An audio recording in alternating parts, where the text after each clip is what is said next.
Sa isang liblib na baryo sa gilid ng kagubatan, nakatira si Pirena, isang dalagang 19 na taong gulang. Kilala siya sa kanilang lugar bilang masipag at matulungin sa kanyang pamilya. Araw-araw siyang naglalakad mula palengke, pabalik ng kanilang bahay bitbit ang mga gulay at prutas na ipinitinda ng kanyang ina. Hindi siya nagrereklamo kahit mahaba at mabato ang daan. Sanay na siya sa hirap, ngunit sa kabila ng lahat, may ningning ta rin sa kanyang mga mata na para bang may mas malaki siyang hinahanap sa buhay. Sa bawat hakbang niya pauwi, lagi niyang tinitingnan ang gilid ng kakahuyan na nakapalibot sa kanilang baryo.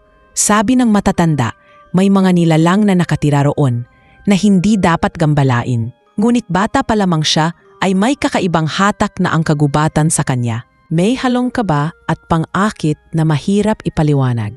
Isang hapon, matapos ang mahabang araw sa palengke, dumaan siya sa mas malapit na daan sa gilid ng kagubatan.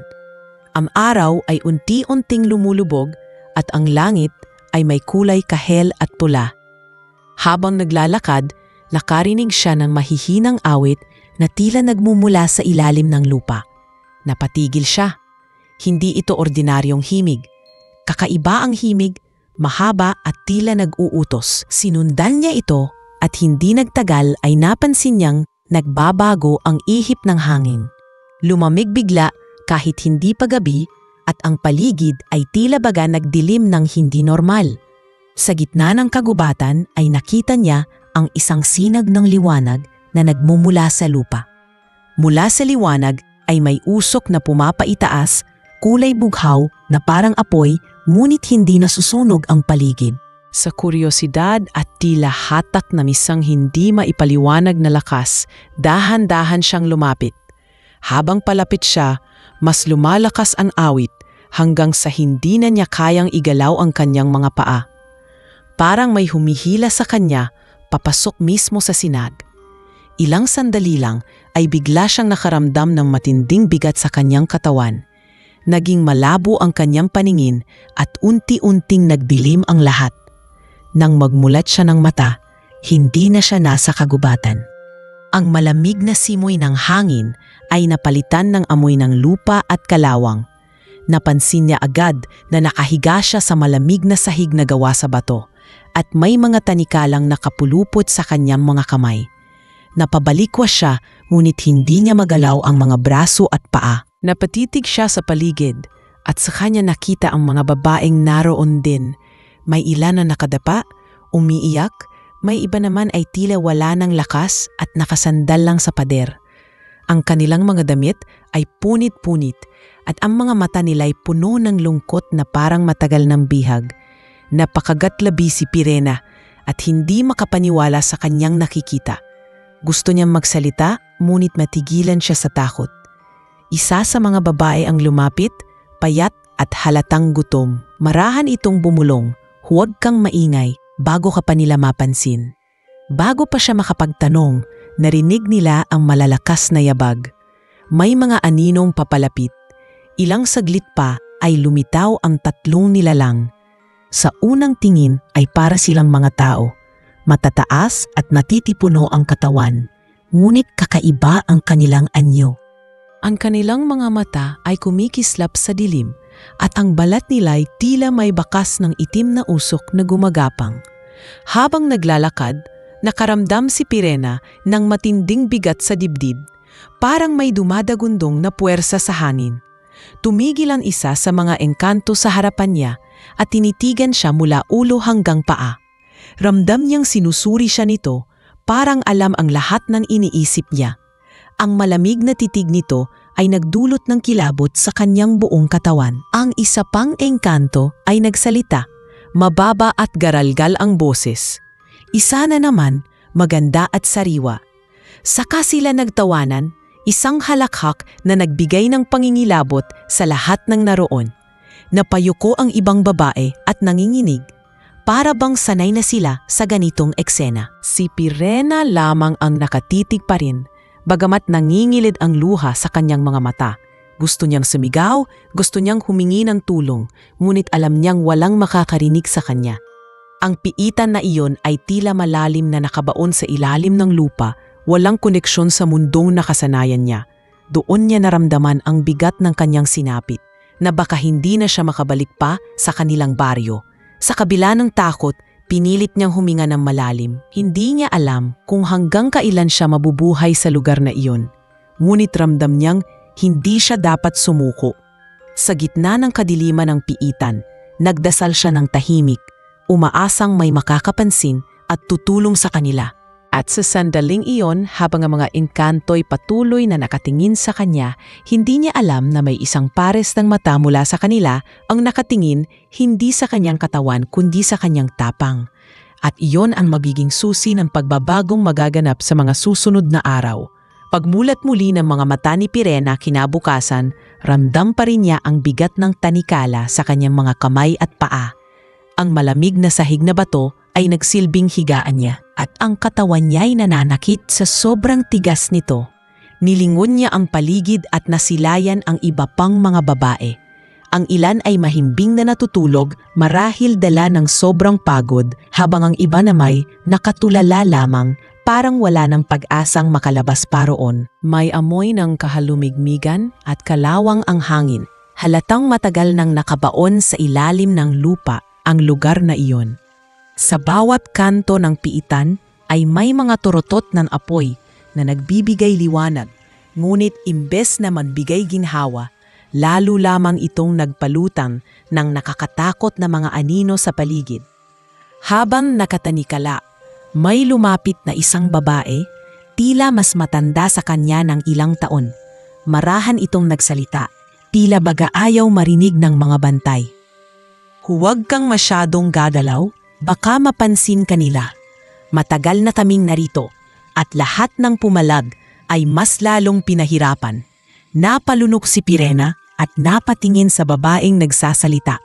Kita niya ang mga sugat sa braso at ang mga mata nitong mapupumay, bakas ng matinding paghihirap. "Anong ibig mong sabihin?" tanong niya, bagamat mahina rin ang boses. Tumitig ang babae at saka nagpatuloy, "Dinala tayo rito, hindi para lang ikulong. Ginagamit nila tayo bilang handog sa kanilang mga ritual."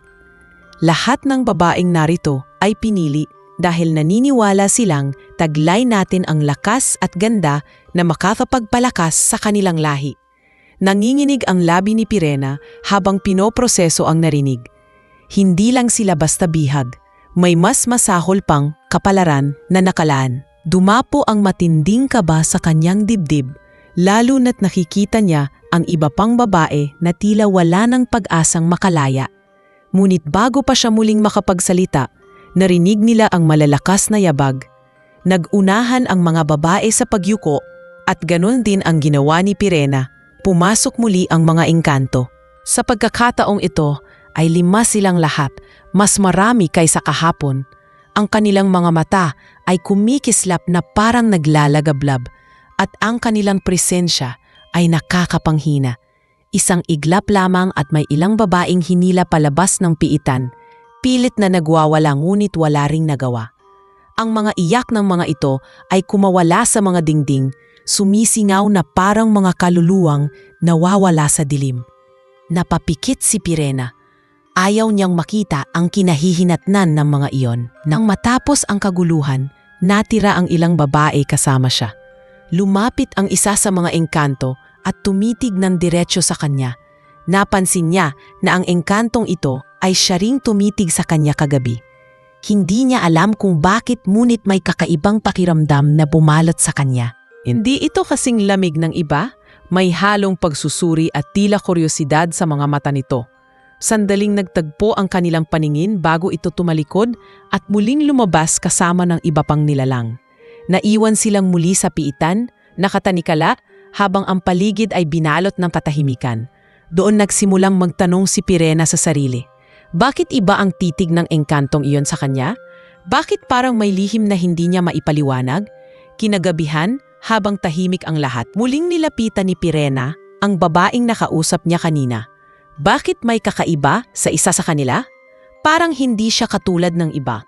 Mahinang tinugon ng babae, may ilan sa kanila na hindi lubos na sumasang-ayon sa ginagawa ng kanilang lahi. Pero wala rin silang magawa. Natatakot silang labanan ang kanilang pinuno. Marahil, isa siya sa kanila. Natahimik si Pirena at napaisip, kung totoo nga ang sinabi ng babae, baka may pagkakataon pa siyang makahanap ng kakampi. Ngunit paano kung mali siya? Paano kung patibong lang ito at mas lalo siyang mapahamak?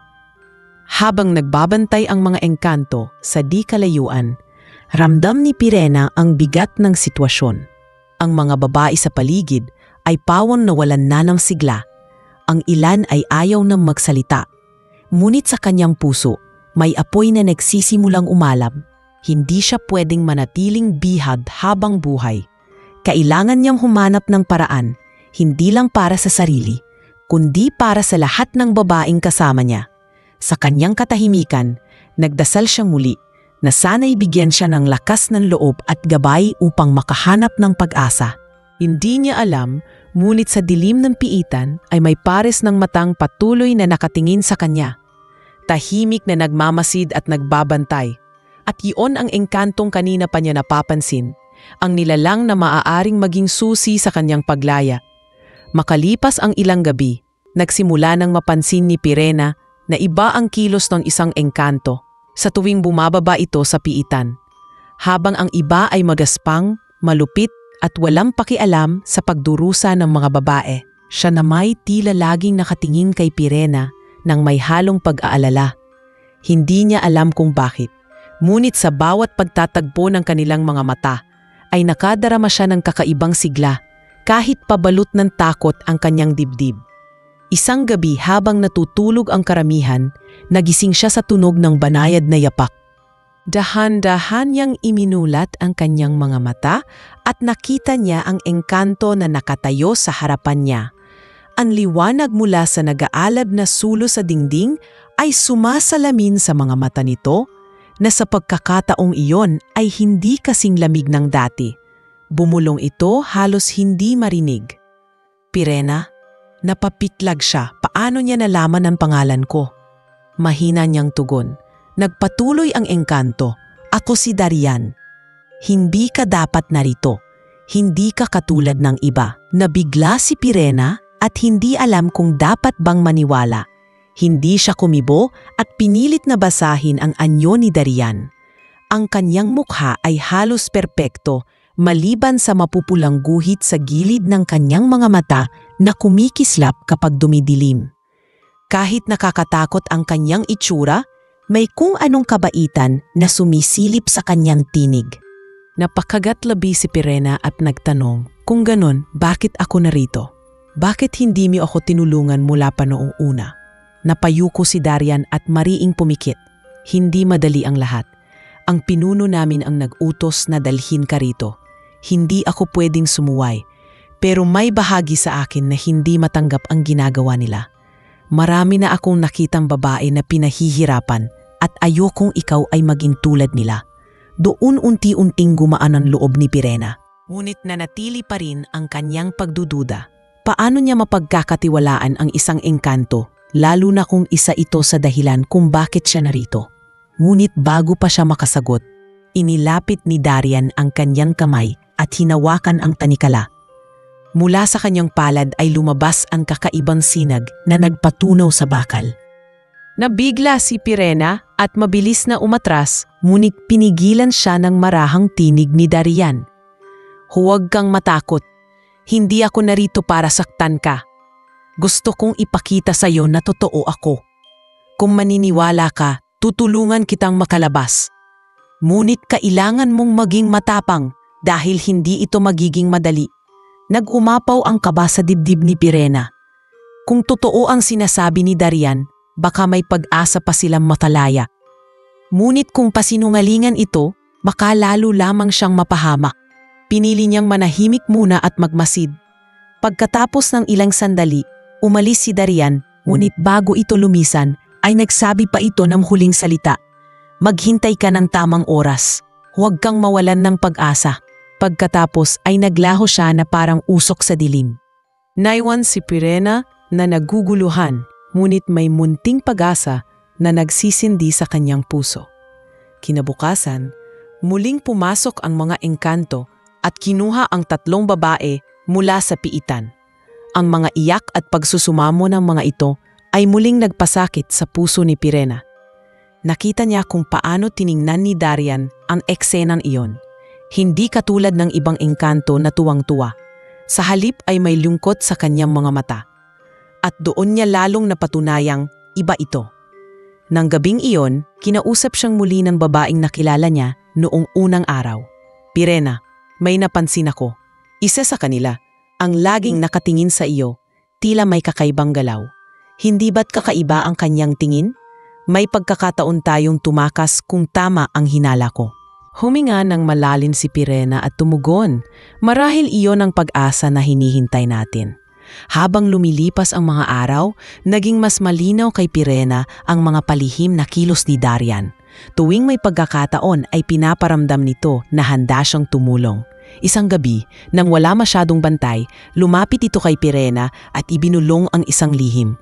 May lumang lagusan na matagal nang nakatago, 100 palabas ng piitan. Hindi ito madaling daanan dahil binabantayan ng mga halimaw na kalahating hayop at kalahating tao. Ngunit iyon lamang ang tanging paraan upang makalabas. Nabigla si Pirena, ngunit naramdaman niya ang tibok ng kanyang puso na puno ng pag-asa. Unti-unti niyang nakita na maaaring totoo ang lahat ng sinasabi ni Darian. Sa kabila ng kanyang takot, nagsimulang mabuo ang tiwala ni Pirena. At sa kanyang mga paningin, may kakaibang damdamin na nagsimulang sumibol sa tuwing magtatagpo ang kanilang mga mata. Hindi niya ito lubos maipaliwanag, ngunit nararamdaman niyang may kabutihan sa nilalang na ito, kabutihang maaaring maging sanbigan sa gitna ng dilim. Ngunit sa kanyang isipan, malinaw din ang babala. Kung magkamali siya ng tiwala, maaaring ikapahamak niya at ng iba pang babae ang lahat. Kaya sa gabing iyon, pinikit niya ang kanyang mga mata at nagdasal muli. Naway tama ang kanyang naging pasya. Naway ang engkantong nagngangalang Darian ay siya ngang magiging daan tungo sa kanilang kalayaan. Mabilis na lumipas ang mga araw at sa bawat gabi, palihim na lumalapit si Darian kay Pirena. Hindi man sila madalas mag-usap ng mahaba. Sapat na ang mga bulong at sulyap upang makapaghatid ng pag-asa. Sa unay, puro pangamba pa rin ang nararamdaman ni Pirena, ngunit unti-unti niyang nararamdaman na totoo nga ang mga sinasabi nito. Ang ibang babae sa piitan ay nakapansin na rin na may kakaibang nangyayari. Ilan sa kanila nakatingin kay Pirena na parabang nagtataka kung bakit tila laging mas matatag ang kanyang loob. Ngunit pinili niyang manahimik at hindi agad magbahagi ng nalalaman. Natatakot siyang baka masira ang lahat kung mali ang kanyang hinala. Isang gabi, dumating si Darian na halatang aligaga.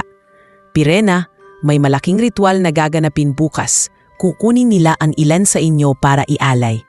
Ngayon lang ako nagkaroon ng pagkakataon para sabihin ito sa'yo. Huminga siya ng malalim at itinuloy. Kapag nagsimula na ang kasiyahan sa itaas, doon ka makakahanap ng pagkakataon. May lagusan sa may dulong pader ng piitan. Hindi ito makikita ng karaniwang mata. Ngunit kapag dumampi ang aking palad, doon ay mabubuksan ito. Ngunit kailangan mong mag-ingat dahil may mga bantay na halimaw na hindi ko kayang pigilan ng mag-isa. Nabigla si Pirena, ngunit tumitig sa kanya ng diretsyo. Kung ganoon ibig mong sabihin, may pagkakataon pa talaga kaming makatakas? Tumango si Darian. Oo, pero kailangan mong magtiwala sa akin. Isa lang ang hiling ko. Huwag kang gumawa ng ingay at piliin mo sumama sa akin sa tamang oras. Kinabukasan, nag-umpisa ang ritual. Narinig ni Pirena at ng iba pang babae ang mga pinig ng mga engkanto mula sa itaas. May halong halakhak at awitin na umaalingaw-ngaw hanggang sa kailaliman ng piitan. Ilang kababaihan ang muling kinuha at ang kanilang mga iyak ay bumalot sa buong paligid. Sa bawat sigaw na naririnig niya, lalong lumalakas ang kanyang loob na hindi siya maaaring manatili sa sitwasyong iyon. Nang dumating ang gabi at naging tahimik na ang paligid, muling bumaba si Darian. Lumapit siya kay Pirena at marahang inilapat ang kanyang kamay sa tanikala. Muli itong natunaw at nahulog sa sahig na may kasamang kaluskos. Napasinghap ang isang babaeng nakakakita at napaluha sa galak. Totoo nga ang kanilang inaasahan. Dahan-dahan silang lumapit sa dulong pader ng piitan. Ipinatong ni Darian ang kanyang palad sa malamig na bato at biglang umilaw ang mga ukit na hindi nila napansin noon. Unti-unting bumukas ang lagusan, nagbigay ng makipot na daan patungo sa isang madilim na lagusan.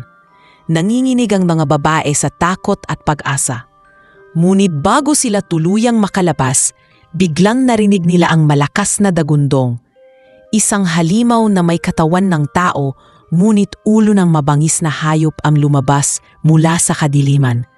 Ang mga mata nito ay pula at ang hiningay amoy bulok na laman. Nabigla ang mga babae at nagsigawan. Tumindig si Darian sa kanilang harapan at itinaas ang kanyang mga kamay. Umatake ang halimaw, ngunit isang bugso ng liwanag mula sa kanyang palad ang tumama rito at nagpabagsak sandali. "Bilis! Tumakbo kayo!" sigaw niya.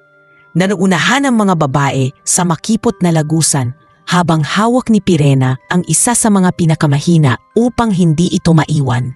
Habang tumatakbo, ramdam niya ang tibok ng kanyang puso na tila sasabog. Sa likuran, naririnig niya ang tunog ng halimaw na muling bumangon at ang dagundong ng pakikipaglaban ni Darian. Sa bawat sigaw nito, ramdam niya ang paghihirap at sakripisyong ginagawa para sa kanila. Pagdating nila sa dulo ng lagusan ay may isa pang bakal na pintuang tila isinara ng mga sinaunang nilalang. Ngunit bago siya mawalan ng pag-asa, isang liwanag ang muling sumiklab sa dilim. Si Darian, sugatan at hingal, ngunit buhay.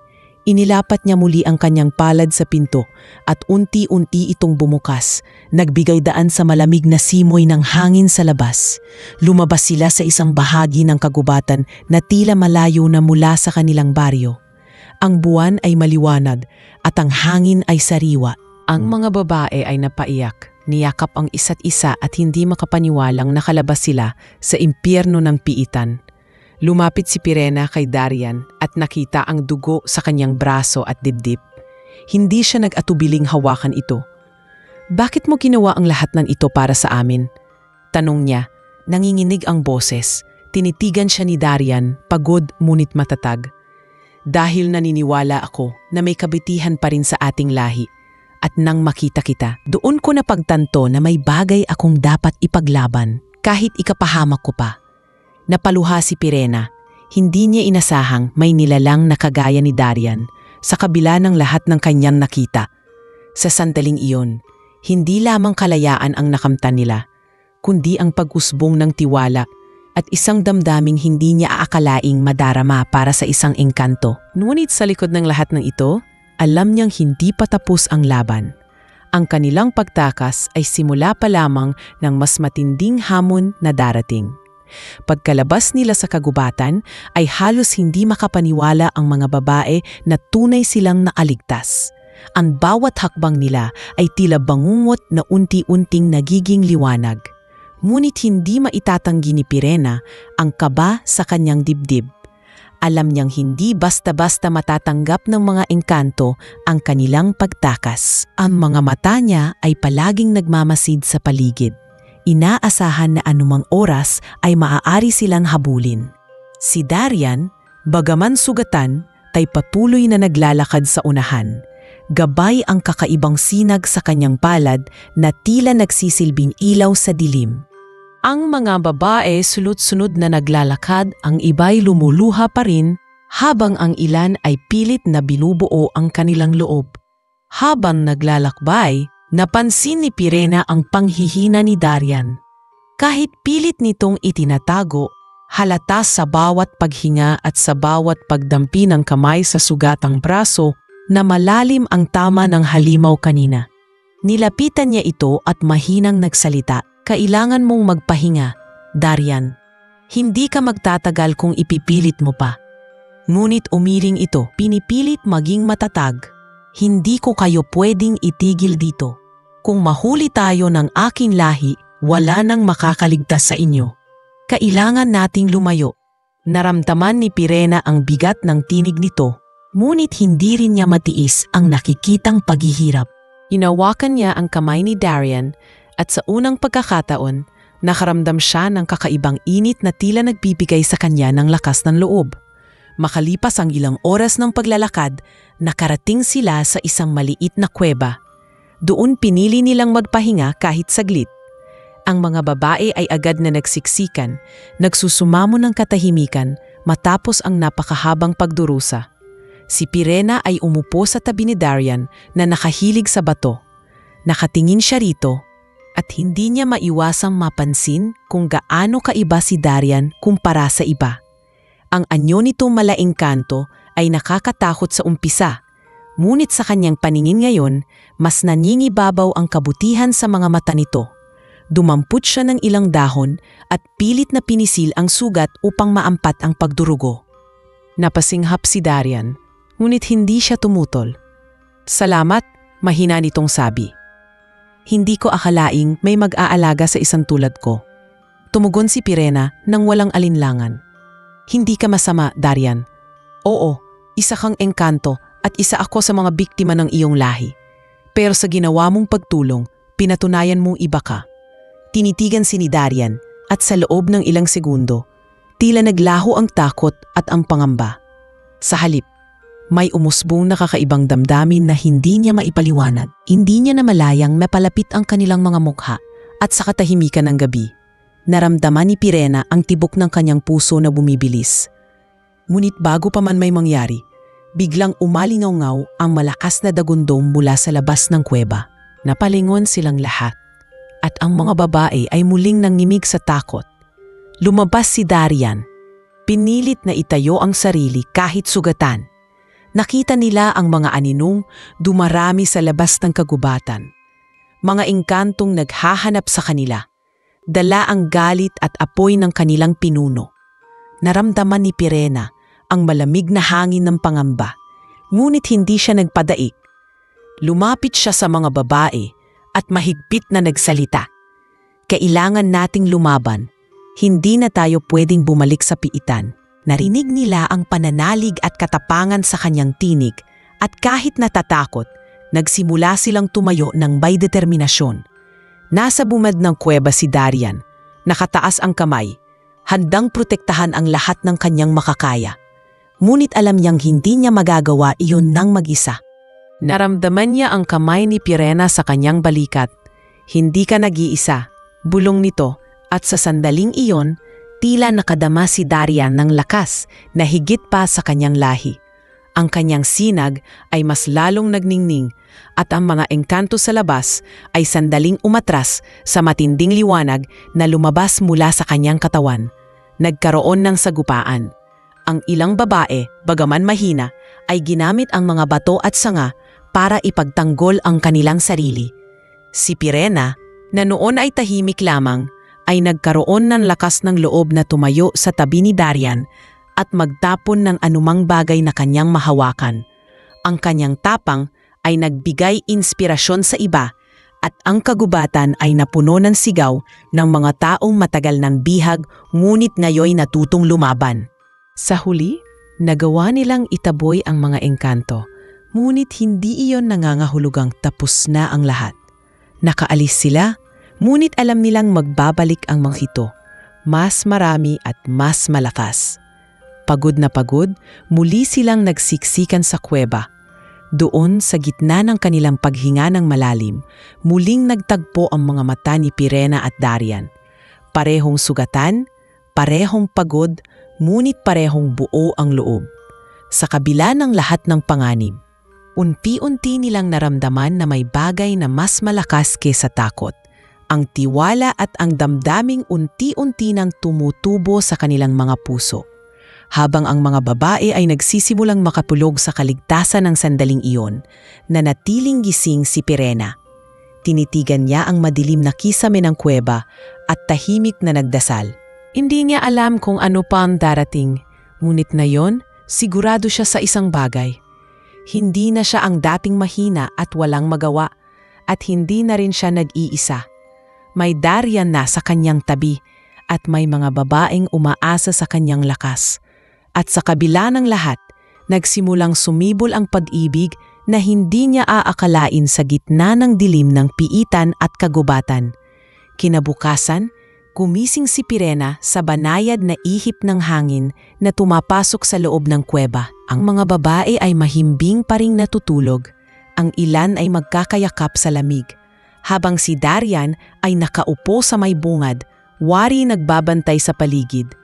Kita pa rin sa kanyang mukha ang pagod at sakit ng sugat na tinamo sa laban kagabi. Ngunit matatag pa rin ang kanyang tindig. Lumapit si Pirena at tahimik na naupo sa tabi niya. Hindi mo kailangang pilitin ang sarili mo, bulong niya. Pahinga ka rin, Darian. Tumangulang ito, ngunit hindi inalis ang mga mata sa kagubatan. Hindi ako makakatulog, Pirena. Alam kong naghahanda ng aking mga kapatid para hanapin tayo. Kung hindi tayo kikilos agad, mauuwi lang sa wala ang lahat ng ginawa natin. Naramdaman ni Pirena ang bigat ng sinabi ni Darian. Totoo nga, hindi sila maaaring manatili roon ng matagal. Kailangan nilang makahanap ng ligtas na lugar. Isang tahanang malayo sa anino ng mga engkanto. Bumaling si Darian sa kanya at nagsalita muli. May alam akong lugar. Isang lumang dambana na iniwan na ng aming mga ninuno.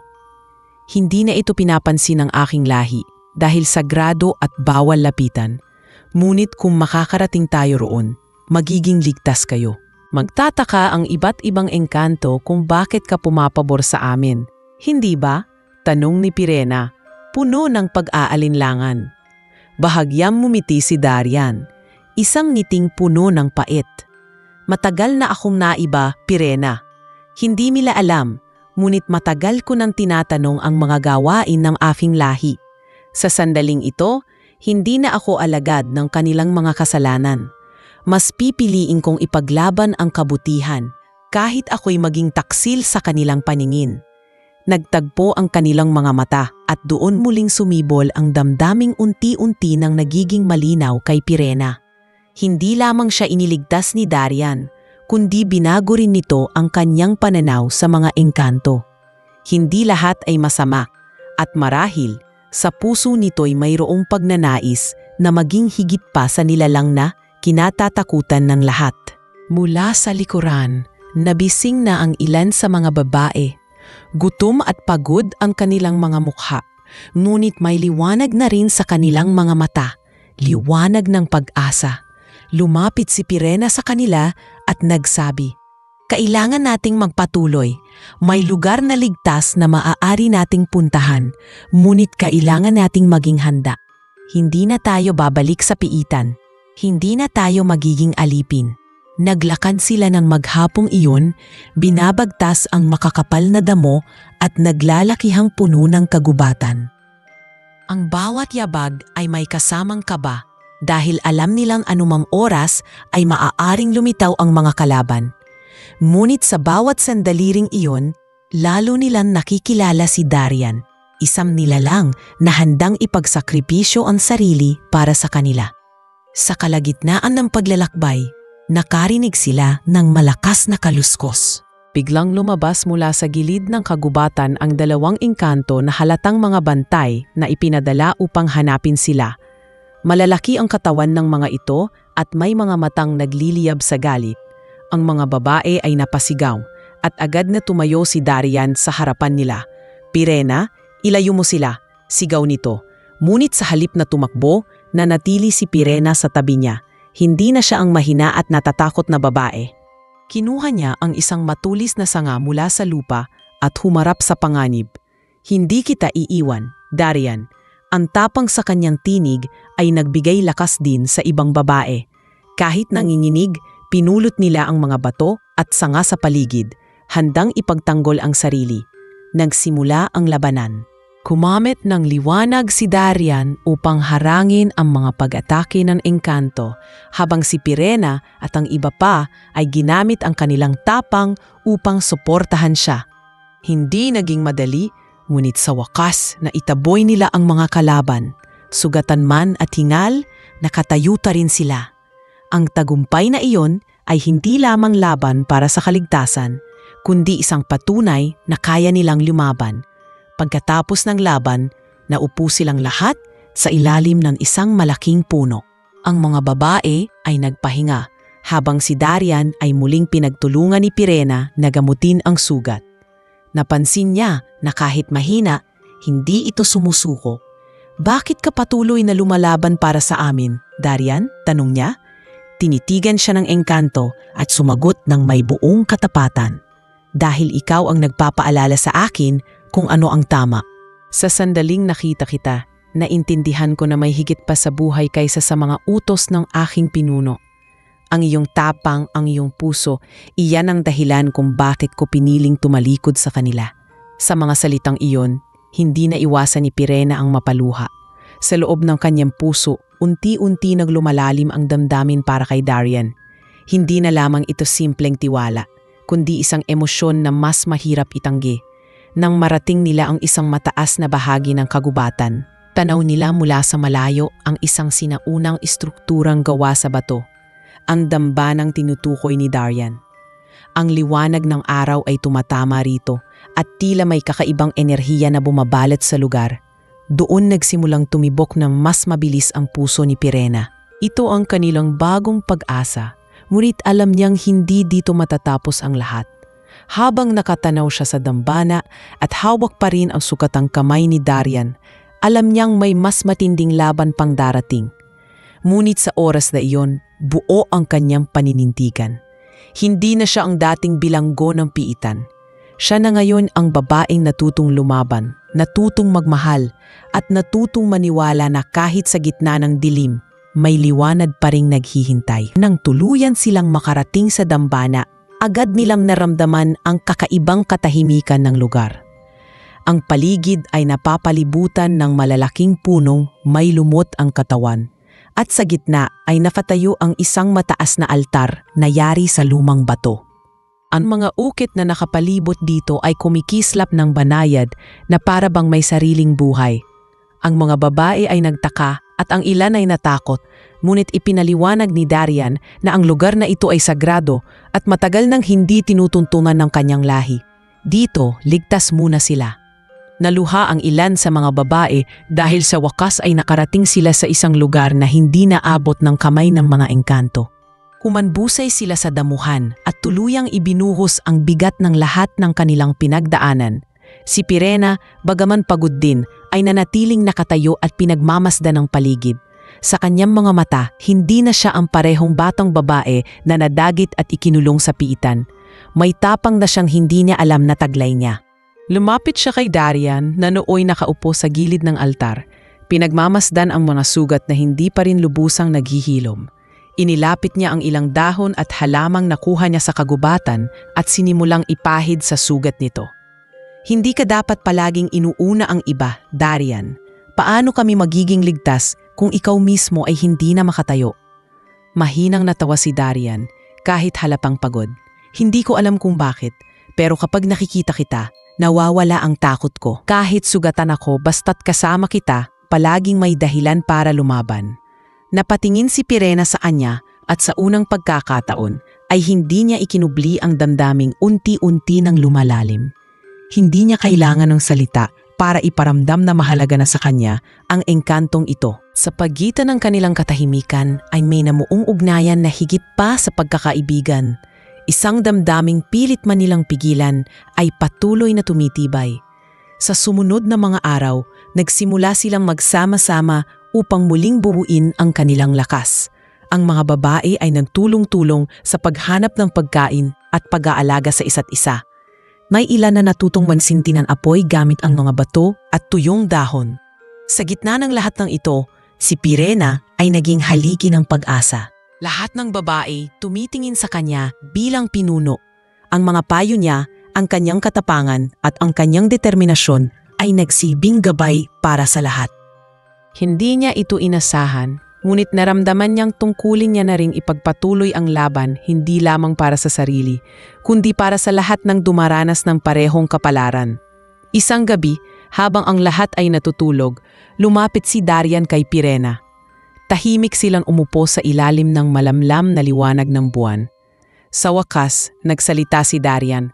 "Alam kong hindi ako karapat-dapat sa tiwala mo. Isa ako sa kanila.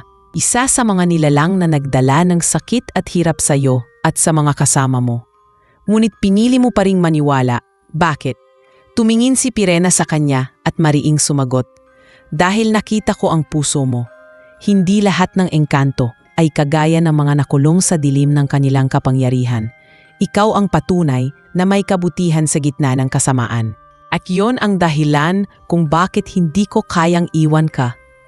Nabigla si Darian sa kanyang mga salita at sa unang pagkakataon ay nakita niya ang sarili sa ibang liwanag. Hindi na siya alipin ng kanyang pinuno, kundi isang nilalang na may sariling pagpili. At sa sandaling iyon, tuluyan nang nag-ugat sa kanilang puso ang damdaming hindi na maitatanggi. Ngunit hindi nagtagal, muling gumuhit ang panganib sa kanilang katahimikan. Isang malakas na dagundong ang umalingaw-ngaw mula sa malayo. Kasunod ng kakaibang liwanag na pumunit sa kalanitan. Nagising ang lahat ng babae at nagtakbuhan patungo sa altar. Si Darian ay agad na nakaramdam ng kaba.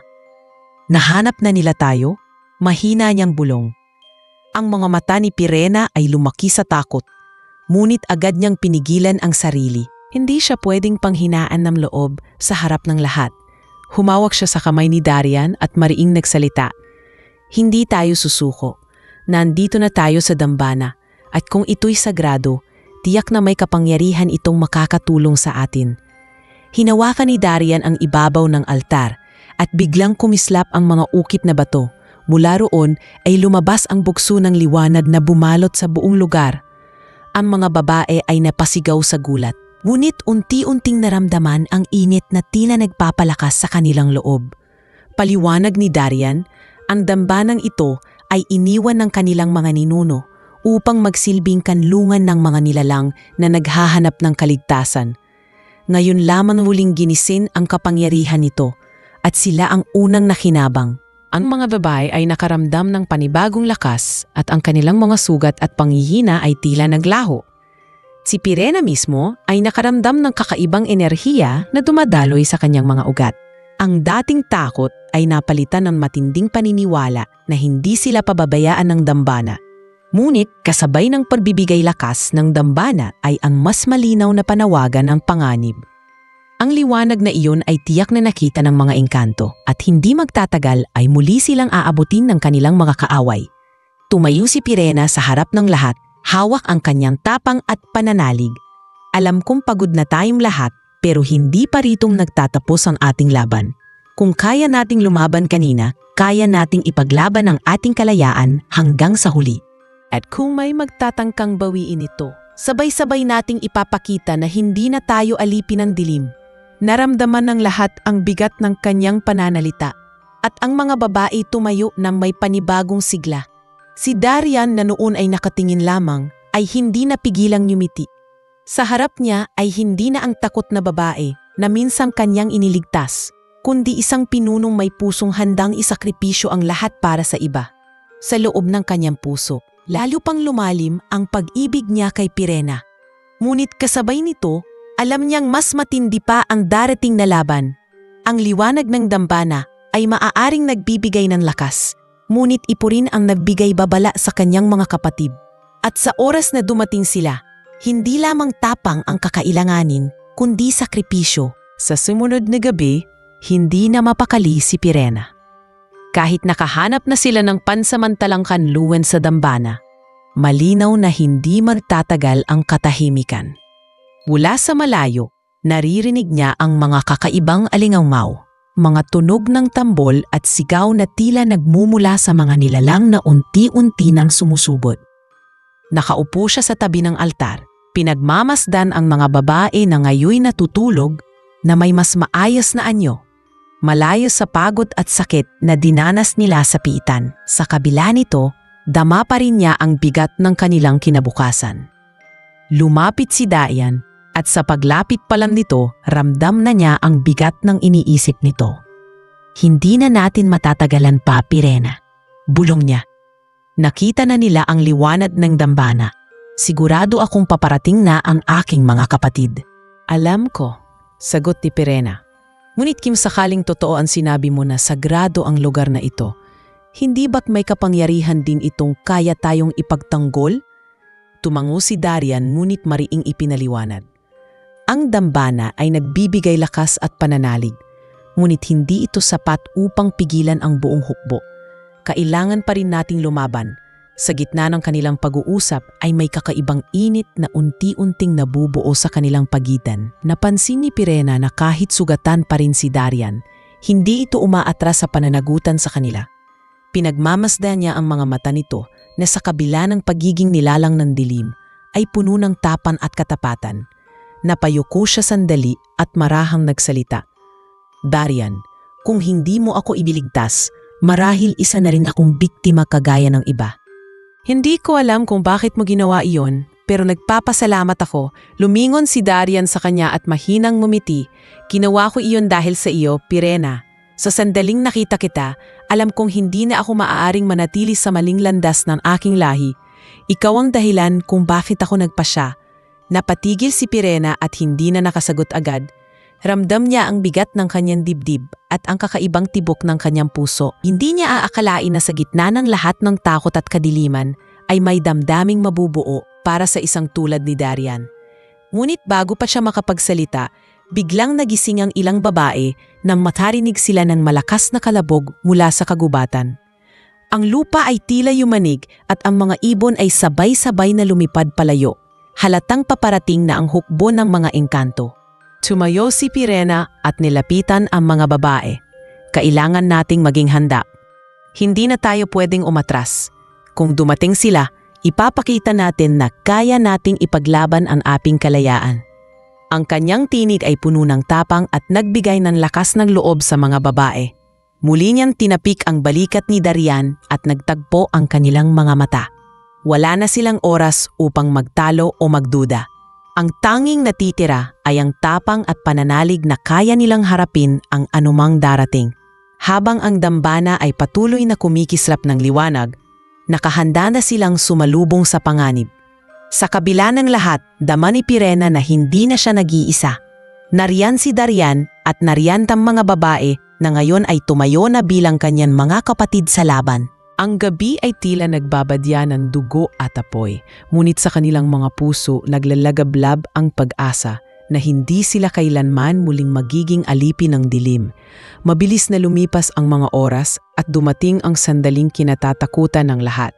Sa labas ng dambana, nagpakita ang hukbo ng mga engkanto.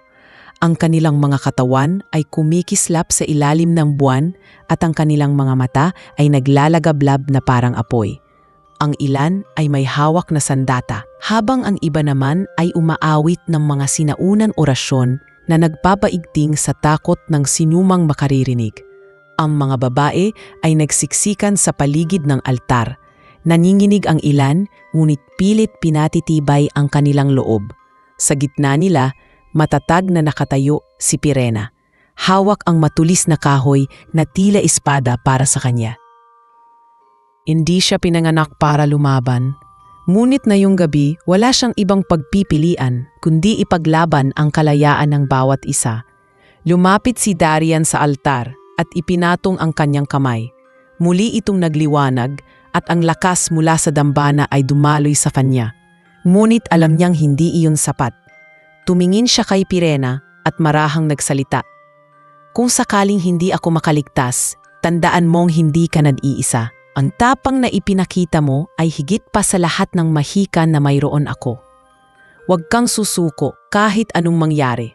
Mariing umiling si Pirena at hinawakan ang kanyang kamay. Hindi mo ako iiwan, Darian. Kung lalaban ka, lalaban din ako. At kung babagsak ka, babagsak din ako sa tabi mo. Nabuo ang kanilang panata sa isa't isa sa gitna ng nagbabadyang panganib. Nagsimula ang paglusob ng mga engkanto. Ang kanilang sigaw ay umalingangnaw sa buong paligid at ang mga punong nakapaligid sa dambana ay tila nag-alog sa bigat ng kanilang lakas. Sa unang salpukan, ginamit ni Darian ang liwanag mula sa dambana upang lumikha ng harang na pumigil sa unang bugso ng kalaban. Ang liwanag na iyon ay nakabulag sa ilan, ngunit mabilis silang nakabawi. Ang mga babae naman ay nagsimulang maghagis ng bato at patpat. Pinipilit na ipagtanggol ang sarili. Kahit mahina ang kanilang sandata, ang tapang at determinasyon ay nagbigay ng lakas sa kanilang bawat kilos. Sa unang pagkakataon, hindi na sila mga biktima, kundi mga mandirigmang ipinanganak mula sa sariling paghihirap. Si Pirena ay hindi nagpaiwan. Lumapit siya sa isa sa mga engkanto na nakapasok at buong lakas niyang isinaksak ang hawak na kahoy sa atawan nito. Hindi niya alam kung saan nagmula ang tapang, ngunit ang sigaw ng kanyang puso ang nagtulak sa kanya. Ang engkanto ay bumagsak at sa sandaling iyon, nakaramdam siya ng kakaibang lakas. Ang mga babae na nakakita sa kanyang ginawa ay nagsisigaw, hindi ng takot kundi ng pagkakaisa. Pagkaya ni Pirena, kaya rin nila. Isa-isa silang lumaban, at ang bawat sigaw ay naging tinig ng kanilang kalayaan. Ngunit hindi naging madali ang lahat. Lumapit ang pinuno ng mga engkanto, mas malaki at mas mabagsik kaysa sa iba. Ang kanyang presensya ay nagdulot ng matinding panginginig sa lahat. Tumigil ang mga babae at natigilan, ngunit si Darian ay humarap. "Kapatid, tigilan mo na ito," sigaw ng pinuno. "Ipinagkanulo mo ang ating lahi dahil sa isang mortal? Walang saysay ang lahat ng ito." Ngunit matatag na sumagot si Darian. "Ang tunay na pagtataksil ay ang pagpapahirap sa mga walang laban. Hindi ako magpapailalom sa ganong kasamaan." Ang kanilang banggaan ay umalingaw-ngaw, liwanag laban sa dilim, habang ang mga babae at si Pirena ay patuloy na nakikipaglaban sa paligid. Ang gabi ay naging saksi sa kanilang pakikibaka. At ang dambana ay tila lalong nagningning na para bang sinusuportahan ang kanilang laban. Sa gitna ng lahat ng ito, dama ni Pirena na ang kapalaran nila ay hindi na babalik sa dati. Ang gabing ito ang huhubog sa kanila bilang mga malaya o magtatapos ang lahat sa isang trahedya. Ang laban sa harap ng dambana ay lalo pang tumindi. Ang mga babae, bagaman pagod at sugatan, ay patuloy na lumalaban na para bang bawat hampas ng kahoy at bawat sigaw ay nagbibigay ng bagong lakas sa kanila. Si Pirena ay nasa gitna, hawak ba rin ang kanyang simpleng sandata at bawat pag-atake niya ay nagiging inspirasyon sa iba. Hindi niya alintana ang mga sugat na natamo niya. Ang tanging mahalaga ay ang hindi na muling bumalik sa madilim na piitan na minsang kumitil ng kanilang panasa. Ang damdamin niya ay halo-halo, takot sa maaaring mangyari, ngunit buo ang kanyang loob na ipaglaban ang buhay na minsang ipinagkait sa kanila. Samantala, si Darian ay nakikipaglaban sa kanyang sariling kapatid na pinuno ng mga engkanto. Ang kanilang sagupaan ay hindi lamang labanan ng lakas, kundi ng paniniwala. Ang kapatid ay puno ng galit at kapangyarihan. Ang kanyang mga kamay ay naglalabas ng apoy na may halong dilim, habang si Darian ay humihigop ng liwanag mula sa dambana, na siyang tanging sandata laban sa anino ng kasamaan. Sa bawat sagupaan ng kanilang lakas, yumanig ang paligid at ang mga puno ay tila nakikisama sa kanilang banggaan. Ngunit ramdam ni Darian na hindi magtatagal ang kanyang lakas, sapagkat ang kanyang katawan ay sugatan na at ang kanyang hininga ay nagiging mabigat. Sa gitna ng kaguluhan, napansin ni Pirena ang panganib kay Darian. Tumigil siya sa pakikipaglaban at tumakbo patungo sa kanya, kahit na pinipigilan siya ng mga babae. "Pirena, huwag!" Ngunit hindi niya alintana ang sariling kaligtasan. Nakita niya kung paanong tinamaan si Darian ng malakas na atake at muntik na itong bumagsak. Agad niyang niyakap ang engkanto at tinakpan ang katawan nito gamit ang sarili niyang katawan. Sa sandaling iyon, dumampi ang kanyang mga kamay sa altar at sa hindi inaasahan, ang liwanag ng dambana ay dumaloy rin sa kanya. Ang liwanag na iyon ay dumaloy mula sa kanyang mga palad patungo kay Darian na tila nagpapalakas muli sa kanya. Nagulat maging ang pinuno ng mga engkanto. "Ano ang ginawa mo?" sigaw nito. Ngunit hindi sumagot si Pirena, bagkus ay tumindig siya at nakipagsabay sa pag-atake ni Darian. Ang kanilang pagkakaisa ay nagbunga ng isang kakaibang liwanag na hindi kayang tapatan ng dilim. Ang kapatid ni Darian ay napaatras, hindi dahil sa lakas lamang, kundi dahil sa tapang at pagkakaisa ng isang mortal at ng isang engkanto. Ang laban ay hindi patapos, ngunit malinaw na nagbago na ang ihip ng hangin.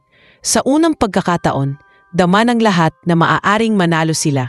Sa puso ni Pirena, alam niyang ang gabi ng kanilang paghihirap ay malapit nang humantong sa liwanag ng kalayaan. Ang liwanag na nagmumula sa dampana ay lalong lumakas habang magkasabay na lumalaban sina Pirena at Darian. Ang kanilang pagkilos ay tila nagiging isa. Bawat hampas at bawat depensa ay may iisang ritmo. Ang mga babae na nakapaligid ay hindi na natatakot gaya ng dati. Bagkus ay sumisigaw ng lakas ng loob at patuloy na lumalaban sa mga engkantong sumusugod. Ang dami ng kanilang kalaban ay hindi pa ring matatawaran, ngunit ang pagkakaisa at determinasyon ng bawat isa ay nagbigay ng kakaibang tapang na hindi kayang talunin ng takot. Sa kabila ng hirap, may pag-asa silang nakakapit. Ang kapatid ni Darian ay hindi mapigilan ng galit. Ang kanyang tinig ay umalingaw-ngaw, puno ng pangungutya. Hindi mo mauunawaan, Darian. Ang mga tao ay mahina. Ginagawa lamang nila tayong laruan at takas sa kanilang mga kwento. Ngunit mariin ang sagot ni Darian. Kung mahina sila, bakit may tapang silang lumaban sa kabila ng takot? Kung mahina sila, bakit may mga tulad ni Pirena na kayang magsakripisyo para sa iba? Ang mga salitang iyon ay tumama kay Pirena at kahit pagod, nakaramdam siya ng kakaibang init sa kanyang puso.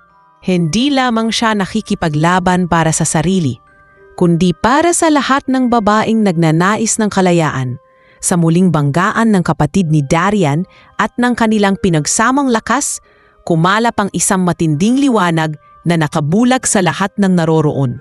Sa sandaling iyon, napaatras ang mga engkanto at ang ilan ay napilitang umatras sa kadiliman ng kagubatan. Ang dambana ay patuloy na nagbigay ng enerhiya at bawat pintig ng liwanag ay tila nagpapalakas hindi lamang sa katawan kundi maging sa diwa ng mga babae. Subalit hindi pa rin bumigay ang pinuno ng mga engkanto. Ang kanyang hanyo ay mas lalong naging mabagsik. Ang kanyang katawan ay ila nababalutan ng usok at apoy. Isa na lamang itong nilalang na walang awa at walang ibang hangad kundi ang pagkawasak. Si Pirena ay tumingin kay Darian at alam niyang hindi nila matatapos ang labang ito kung hindi sila magbibigay ng lahat. Darian, sabay nating gawin, wika niya. Tumango si Darian at magkasabay nilang inilapit ang kanilang mga kamay sa dambana. Sa isang iglap, sumiklab ang liwanag na mas maliwanag pa sa araw. Ang mga babae ay napayakap sa isa't isa, habang ang kagubatan ay tila yumanig sa kapangyarihan ng kanilang ginawa. Ang kapatid ni Darian ay sumigaw, isang sigaw ng galit at sakit, bago tuluyang natabunan ng liwanag. Nang humupa ang lahat, ang paligid ay tahimik. Ang mga engkanto ay naglaho at tanging ang malamig na hangin ng gabi ang natira. Nanginginig si Pirena, ngunit dama niya na isang malaking bahagi ng laban ang kanilang nalampasan. Subalit sa kanyang puso, batid niyang hindi pa tapos ang lahat. Ang mga sugat na iniwan ng digmaan ay hindi madaling gagaling, ngunit sa unang pagkakataon, tunay na nilang nasilip ang bukang liwayway ng kalayaan. Pagkatapos ng matinding liwanag na bumalot sa buong dambana, unti-unting bumalik ang katahimikan. Ang mga babae ay isa-isang nagmulat ng mata, nagtatanong kung tapos na ba ang lahat. Ang kagubatan ay tila huminga muli. Ang mga ibon ay nagbalik sa kanilang mga sanga at ang malamig na hangin ay muling nagdala ng kapayapaan. Ngunit sa gitna ng lahat ng iyon, bumagsak si Darian sa lupa. Hingal na hingal at halos mawalan ng malay. Agad na lumapit si Pirena, nanginginig ang kamay habang sinusubukang buhatin ang ulo nito. Darian, huwag kang magsalita, bulong niya. Nakita niya ang matinding pagod sa mga mata ng engkanto, ngunit naroon din ang kakaibang liwanag ng tagumpay. Lumapit ang ibang mga babae at sabay-sabay silang nagpasalamat. Isa sa kanila ang nagsabi, "Pirena, kung wala ka at si Darian, hindi kami aabot sa ganitong sandali." Ang kanyang tinig ay puno ng emosyon at ang iba naman ay napaluha. Ngunit si Pirena ay hindi nagpakita ng kayabangan. Bagkus ay tumango lamang at sinabing, "Hindi natin ito naabot kung hindi tayo nagkaisa. Ang bawat isa sa inyo ay lumaban At yun ang tunay na lakas na nagligtas sa atin. Ang mga salitang yon ay nagbigay ng ginhawa sa mga babae sapagkat dama nilang hindi sila iniwan at bawat sakripisyo ay may saysay. Muli nilang nilingon ang dambana na ngayoy tahimik na at tila nagbalik sa dating anyo. Ang liwanag ay unti-unting hunupa. Iniwan silang may pangako niyang proteksyon, ngunit hindi na kasing lakas ng kanina. Batid ni Pirena na ang lugar na iyon ay hindi nila maaaring pagtambayan ng matagal. Baka bumalik ang iba pang engkanto na hindi nasangkot sa ladang naganap. Kailangan nating umalis bago pa man sila makabalik. Wika niya sa grupo. Tumango ang lahat, bagaman may halong pangamba sa kanilang mga mukha. Ang pag-alis ay nangangahulugan ng panibagong paglalakbay, puno ng hindi tiyak na kinabukasan. Habang tinutulungan nila si Darian na makatayo, marahang nagsalita ito. Huwag kayong matakot. Ang nangyari ngayong gabi ay magbabago ng lahat. Hindi lahat ng engkanto ay sang-ayon sa kasamaan ng aking kapatid. May ilan pa rin na naniniwala sa katarungan at sa kapayapaan. Hahanapin natin sila at gagawa tayo ng bagong simula. Ang tinig niya ay mahina ngunit puno ng pananalig. Pinisil ni Pirena ang kanyang tamay at ngumiti ng marahan. Alam niyang kahit sugatan sila at pagod, ang binhing itinanim ng labanan iyon ay hindi na mawawala. Ang kanilang pagkakaisa at ang pag-ibig na unti-unting umuusbong sa pagitan nila ni Darian ang magsisilbing gabay tungo sa panibagong umaga. Habang nagsimulang maglakad sina Pirena at ang mga babae palabas ng dambana, dala nila ang bigat ng kanilang pinagdaanan at ang sugat na iniwan ng digmaan. Ang kagubatan ay tila nagbago na, hindi na kasing dilim at kasing bigat ng dati. Ang bawat hakbang nila ay parang tanda ng panibagong simula, kahit paramdam nilang marami pang panganib ang naghihintay. Si Darian ay halos hindi na makalakad, kaya't inalalayan siya ni Pirena. Bawat hawak niya sa engkanto ay puno ng pag-aalala at pagmamahal na hindi niya inasahan na mararamdaman para sa isang nilalang na dati kinatatakutan lamang. Sa bawat tingin niya sa mukha nito, dama niya ang sakripisyong ginawa nito para sa kanila at sa kanyang puso ay umusbong ang pangakong hindi niya na ito iiwan. Napag-usapan ng mga babae ang mga pamilyang iniwan nila at ang mga buhay na muntik ng tuluyang nawala. May ilan na walang balak bumalik sa kanilang mga baryo dahil baka hindi na sila tanggapin ng lipunan. Ngunit tinulungan sila ni Pirena na magkaroon ng lakas ng loob. Hindi tayo mga alipin ng nakaraan, wika niya. May karapatan tayong bumangon at mamuhay muli. Ang kanyang tinig ay naging gabay para sa lahat at unti-unting nabuo ang pag-asa sa kanilang mga puso. Ang dating mga mata na puno ng takot ay ngayon ay naglalagablab ng pagnanais na muling mabuhay bilang malaya. Pagdating nila sa isang maliit na bukirin na may ilog sa tabi, nagpahinga muna sila. Ang malinaw na tubig ay tila naglinis, hindi lamang ng kanilang katawan, kundi pati na rin ng kanilang mga kaluluwa. Si Darian ay naupo sa ilalim ng isang punong kahoy at si Pirena ay naupo sa kanyang tabi. Marahan nilang pinagmasdan ang agos ng ilog. Alam mo ba, wika ni Darian, ang mundong ito ay hindi lamang para sa mga tao o para sa mga engkanto. Kung matututo tayong magkasamang mamuhay, marahil wala nang kailangang magdusa gaya ng pinagdaanan ninyo. Tumango si Pirena at ngumiti ng mapait. Sana nga ay darating ang araw na iyon. Pero ngayon, sapat nang kasama ka namin at ligtas na kaming lahat. Sa kanyang mga mata ay nakita ni Darian ang sinseridad. At sa kabila ng kanyang panghihina ay napangiti rin siya. Sa sandaling iyon, walang laman ang mundo kundi sila. Ngunit alam nilang hindi natatapos doon ang lahat. Dumating ang balitang may mga natitirang engkanto na hindi sang-ayon sa kapatid ni Darian. Mga nilalang na handang tumulong upang baguhin ang takbo ng kanilang lahi. Sa tulong ng mga babae, nagsimula silang maglakbay patungo sa mga puok kung saan nakatago ang mga ito. Hindi naging madali ang paglalakbay. May mga gabi na kailangan nilang magtago mula sa mga nilalang na nais pa ring bumawi ng lakas. Ngunit ang pagkakaisa ng grupo ang nagbigay sa kanila ng lakas upang magpatuloy. Unti-unti ring gumaling si Darian. At sa bawat araw na lumilipas, mas lalo pang lumalalim ang ugnayan nila ni Pirena. Hindi nila kailanman inakala na sa gitna ng kadiliman ay may pag-ibig na mabubuo. Ngunit iyon ang naging katotohanan. Pagkaraan ng ilang linggo, natagpuan nila ang isang malawak na kapatagan na napapalibutan ng mga punong kahoy at bundok. Dito sila sinalubong ng mga engkantong mapayapa, mga nilalang na matagal nang nais makalaya mula sa kasakiman ng kanilang mga pinuno. Sa unang pagkakataon, nakita ng mga babae na hindi lahat ng engkanto ay malupit at mapang-api. Ang ilan ay may kabutihang nag-aalab din sa kanilang puso. Ang pagkikita nilang iyon ay nagbunga ng kasunduan, isang panibagong simula kung saan ang tao at engkanto ay maaaring magtulungan upang bumuo ng mundo na may pagkakapantay-pantay at katarungan. Dito nagsimula ang pagbabagong matagal nang hinihintay. Ang mga babae ay nagkaroon ng pagkakataon na muling mamuhay. Ang ilan ay bumalik sa kanilang mga pamilya. Bit-bit ang mga sugat ngunit dala rin ang tapang at bagong pananaw sa buhay. Ang iba naman ay piniling manatili sa piling ng mga mapayapang engkanto upang maging bahagi ng pagbubuo ng bagong lipunan.